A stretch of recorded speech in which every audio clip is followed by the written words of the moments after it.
एक शांत शाम की कल्पना करें। हवा स्थिर है, अंधेरे आसमान में चांद की एक पतली सी फांक है। आपकी नजर एक पुरानी सेपिया टोन्ड तस्वीर पर पड़ती है जो दशकों पहले के एक पल को कैप्चर करती है। लेकिन कुछ गलत है। एक बीते युग के चेहरों की भीड़ में एक आदमी अलग खड़ा है, दूसरे समय का एक भूत। उसके कपड़े अजीब तरह से मॉडर्न हैं, उसके धूप के चश्मे एक ऐसी स्टाइल के हैं जो अभी तक बनी नहीं थी। उसके हाथों में एक डिवाइस है, कुछ छोटा और पोर्टेबल, जो उसके आसपास की दुनिया के लिए पूरी तरह से एलियन है। इसे विश्व स्तर पर 1941 के टाइम ट्रैवलर के रूप में जाना जाता है। एक सिंगल फ्रेम जिसने अंतहीन बहस और फुसफुसाहट वाली अटकलों को हवा दी है। यह एक ऐसी तस्वीर है जो सिर्फ इतिहास के एक पल को नहीं दिखाती है, यह इतिहास के बहुत नेचर पर सवाल उठाती है। 1941 की तस्वीर की कहानी एक सामान्य घटना से शुरू होती है। ब्रिटिश कोलंबिया, कनाडा में साउथ फोर्क ब्रिज का फिर से खुलना। एक भीड़ जश्न मनाने के लिए इकट्ठा हुई और एक फोटोग्राफर ने भविष्य के लिए उस पल को कैप्चर किया। इमेज को बाद में डिजिटाइज किया गया और ब्रालोरन पायनियर म्यूजियम के वर्चुअल कलेक्शन में रखा गया। कई सालों तक यह अननोटिस्ड रही, बस एक और ऐतिहासिक स्नैपशॉट। फिर 2000 के दशक की शुरुआत में इंटरनेट ने इसे खोजा। देखने वाले एक ऐसे आदमी को देखकर हैरान रह गए जो ऐसा लग रहा था जैसे वह सीधे एक मॉडर्न डे कॉफी शॉप से 1940 के दशक में चला आया हो। उसने एक ग्राफिक टी शर्ट पहनी हुई थी जिसके ऊपर एक बिना जिपर वाली हुडी थी, काले फैशनेबल धूप के चश्मे थे और एक कॉम्पैक्ट मॉडर्न दिखने वाला कैमरा पकड़े हुए था। तत्काल प्रतिक्रिया सामूहिक अविश्वास और उत्साह की थी। उसे तुरंत टाइम ट्रैवलिंग हिपस्टर का नाम दिया गया।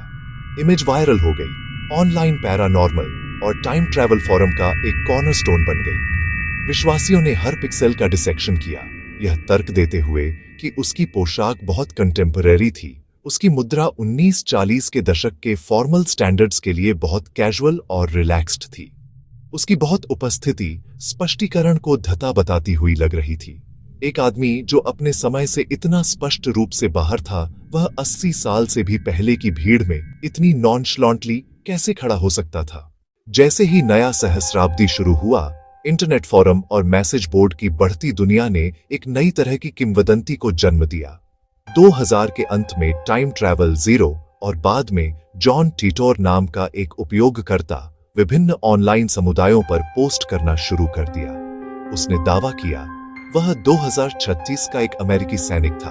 उसे 1975 में IBM 5100 कंप्यूटर रिट्रीव करने के मिशन पर भेजा गया था। उसने कहा यह पुरानी मशीन उसके समय में लेगेसी सिस्टम्स को डीबग करने के काम आती थी। 2000 में उसका स्टॉपओवर व्यक्तिगत था ताकि वह पारिवारिक तस्वीरें एकत्र कर सके और अपने छोटे सौ से मिल सके। उसकी पोस्ट फ्रैंटिक या वाइल्ड नहीं थी, वे मेथोडिकल, काल्म और ईरिली डिटेल्ड थीं। जॉन ने सबूत भी दिए, टेक्निकल स्कीमैटिक्स शेयर की। उसने बताया कि टाइम मशीन 1967 शेवरले कार्वेट में स्थापित थी। Visual conceptual device inside classic car. उसने 2015 में एक संक्षिप्त परमाणु युद्ध का वर्णन किया जिसे उसने कहा रूस ने शुरू किया था, जिससे अमेरिका डिसेंट्रलाइज हुआ और समाज नुकसान और रिकवरी से जूझ रहा था। उसने कई भविष्यवाणियां की, अमेरिका में एक गृह युद्ध का दावा भी किया और वह नए भौतिकी सिद्धांतों की बात करता था। कैमरे की चमक या कंप्यूटर स्क्रीन की चमक से बहुत पहले मानवता पहले से ही समय को मोड़ने का सपना देख रही थी। सबसे आकर्षक शुरुआती कहानियों में से एक प्राचीन भारत से आती है जो भागवत पुराण जैसे ग्रंथों में दर्ज है। कहानी राजा ककुदमी और उनकी बेटी रेवती की है। खूबसूरत रेवती के लिए पति की तलाश में ककुदमी ब्रह्मलोक गए। ब्रह्मा एक संगीत प्रदर्शन में लीन थे, उन्हें इंतजार करना पड़ा। संगीत समारोह केवल कुछ मिनटों तक चला। जब वे ब्रह्मा से मिले तो ब्रह्मा हंसे और समझाए। उन्होंने कहा कि पृथ्वी पर समय अलग तरह से प्रवाहित हुआ। राजा के विचार किए गए सभी स्वीटर्स बहुत पहले मर चुके थे, यहाँ तक कि उनके ग्रेट ग्रैंडचिल्ड्रन भी मर चुके थे। ब्रह्मा ने कहा कि पृथ्वी पर 27 चतुर्युग बीत चुके थे। इस प्राचीन कहानी में टाइम डिलेशन का बीज है। ये संकेत देती है कि समय एब्सोल्यूट नहीं है। 20वीं सदी में आइंस्टीन ने इसे प्रमुखता दी। उनके सापेक्षता के सिद्धांत ने हमारी समझ में क्रांति ला दी।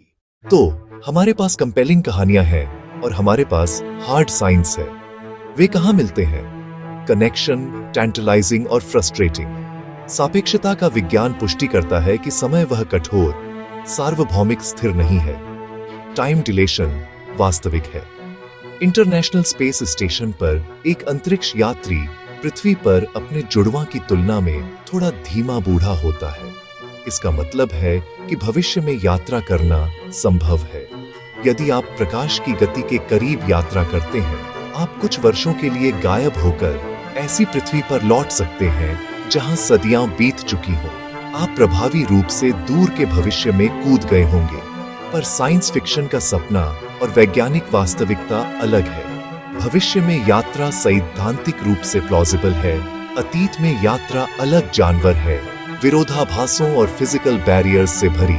सबसे प्रसिद्ध विरोधाभास है दादाजी का विरोधाभास। क्या होगा अगर आप अपने दादा दादी को मिलने से रोक दें? आपका जन्म कभी नहीं होता। फिर आप कैसे वापस जाकर हस्तक्षेप कर सकते हैं? भौतिकविदों ने एक्सोटिक सॉल्यूशंस सुझाए हैं, वर्महोल, वर्महोल्स और टाइमलाइन का ब्रांचिंग इनटू पैरेलल यूनिवर्सेस।